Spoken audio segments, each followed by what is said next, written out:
In episode 3, Ciri's training is going great. She is a quick study. She's really taking to this becoming a Witcher thing, but the other Witchers aren't really taking to her. They kind of blame her for the death of Eskril, even though it wasn't her fault at all. But she's been training so much that Geralt wants her to slow down, although she repeats something that Sir Laszlo told her. Less than perfect means death. He sends her, though, to rest up. She needs it. He then heads down to the basement where Vesemir is doing an autopsy on Eskril. He can't figure out how this happened. He's running test after test to try to find any hint of how this happened, how a human mutated into a Leshy, but he's not finding it.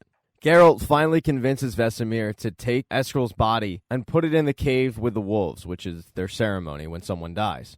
When they return to Kaer Morhen, they don't really see anybody there, and that includes Ciri, who at this point was supposed to be tending to the horses, but she clearly isn't. Eventually, a Witcher does come through and interrupt a conversation between Geralt and Vesemir and says, Geralt, you need to see this. Because out of frustration, one of the Witchers, named Lambert, decided to take Ciri to what looks like a primitive American Ninja Warrior course and really test her merit. In reality, they brought her there to break her. At first, it looks like she's gonna break, but she keeps going.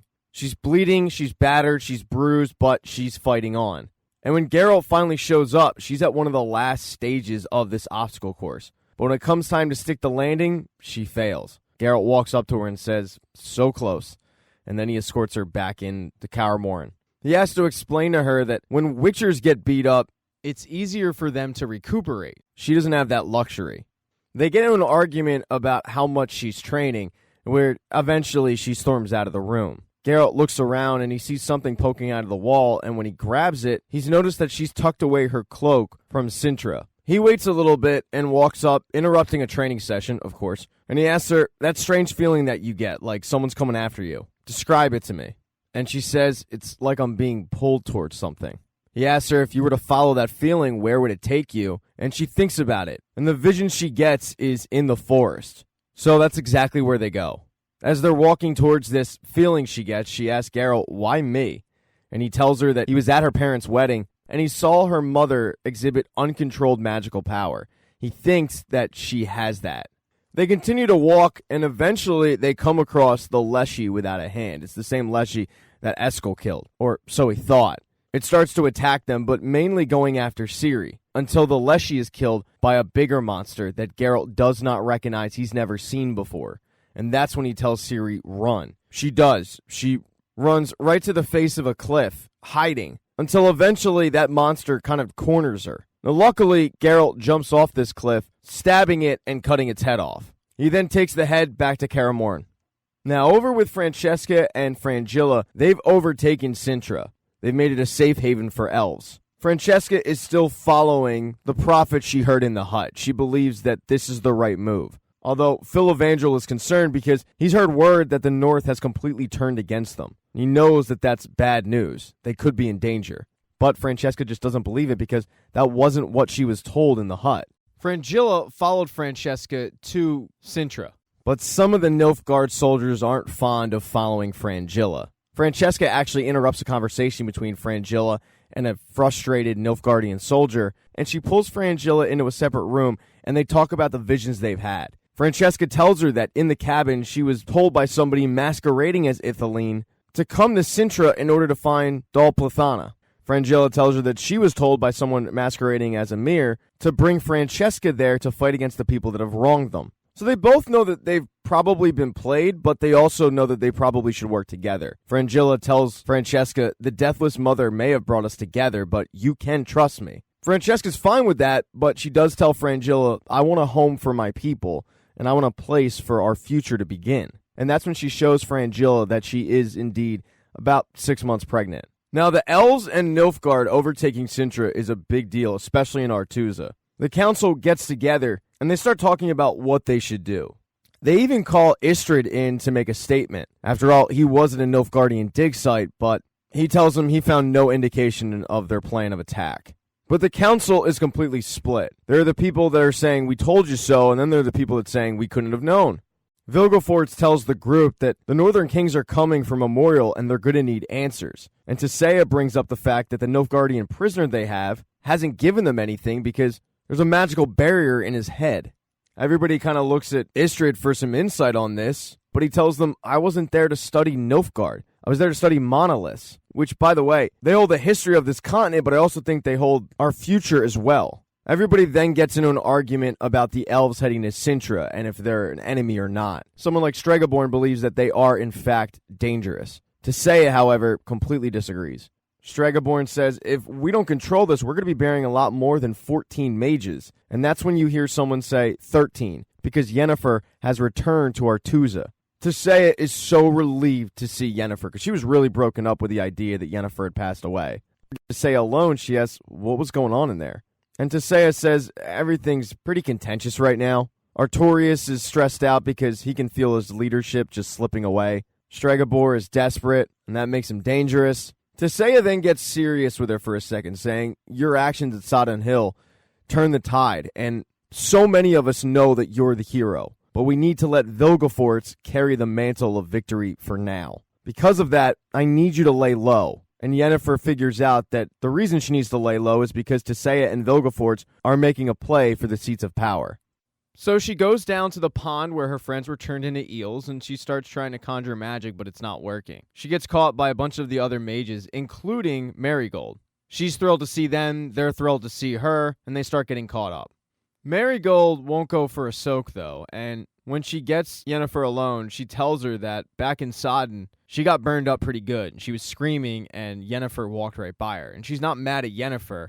She actually thought at the time that if one of them gets to live, it should be Yennefer. But she didn't go to take a soak because she's pretty scarred up. Yennefer tells her that she'll talk to Tissaia about fixing it, but Marigold says no, don't worry about it. What's lost is lost.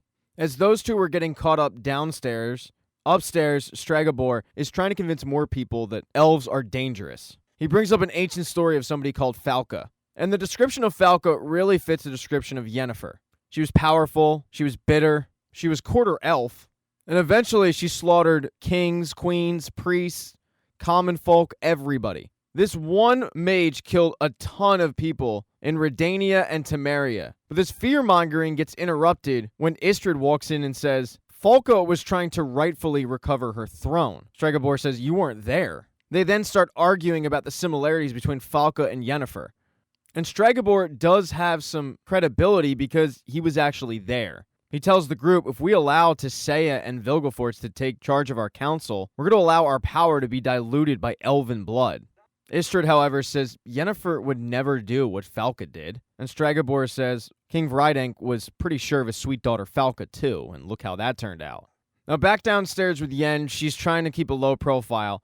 She runs into Vilgefortz, and he does say, I wish things could be different. I wish you didn't have to lay low, and I apologize for that. She keeps walking, and she walks into Kahar's cell. She starts kind of mocking the fact that he's locked up. Yennefer starts to walk away, and he yells, Frangilla told me about you. When you guys were schoolmates, she envied you. Back then, that is. Yennefer quickly walks away, and she walks right into the hands of Stregobor. He just got finished up with his Yennefer smear campaign, and he uses his powers to trap her in her own mind, trying to find out where she was, because he finds it very suspicious that she used fire magic and then was missing for a month behind enemy lines. So he wants to get to the bottom of it, but she basically tells him to piss off. So he ends up using the same strategy that Tissaia used on Kahar. And while it didn't work on Kahar, it does work on Yennefer. He ends up seeing exactly where she was, who she was with, but he ends up getting stopped when Tissaia ends up catching him and using magic of her own to make him stop. She ends up bringing him in front of the council and telling them what he did, saying he committed treason. He, however, pleads his case, making Yennefer out to be this monster who has ulterior motives to take Artuza down. So the council decides that to prove her innocence, she's going to have to kill Kahar. Yennefer hates this idea because while the council thinks it's going to prove that she's not a spy, it's going to prove that she is indeed a killer. Tissaia says, tell them the truth then, that you're not a threat because you've lost your magic. She yells at Tissaia, I've tried everything. Tell me how to save myself. And Tissaia says, I can't help you. Yennefer feels like she is nothing without magic, but Tissaia thinks she's being ridiculous. Because when she had power, that wasn't good enough and she wasn't happy.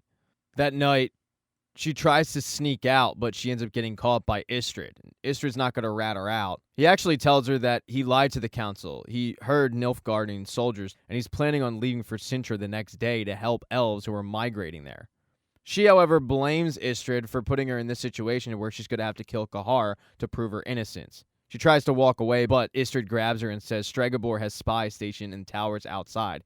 They're going to end up catching you. He then walks away, and she starts hearing the voice from the cabin saying, all you lost, all you deserve, come to me. When she snaps out of it, she decides not to leave. The next day, her, Kahar, the council, they all head to go have a memorial in front of the Northern Kings. This includes King Foltest and also King Vizimir of Redania. When they arrive, Arturus thanks the Northern Kingdoms for putting up a monument for the fallen mages. Vilgefortz tells them that they're going to cut Kahar's head off and send it to Cintra to show that they mean business. He then hands over the axe to Yennefer, and she starts hearing the voice again, saying, simply say the words. She walks over to Kahar with the axe, but when it comes time to cut his head off, she doesn't. She cuts the shackles off, and they both take off running. It takes everybody by surprise, and as she's trying to escape, she runs into Kahar. She tells him, get on the horse. He asks, why are you saving me? She says, don't be stupid. I'm saving me. And they take off. Thank you so much for checking out this recap. Please consider subscribing to the channel. Hit thumbs up if you liked it. Smash that thumbs down button if you thought this sucked. Make sure to be nice in the comment section. If you don't see the next video up in the end screen there, I'll get it up in a few days, not to worry. And I have merchandise, so go buy a mug or something. It's never too early to think about Christmas gifts, folks. Once again, thank you for checking out this recap.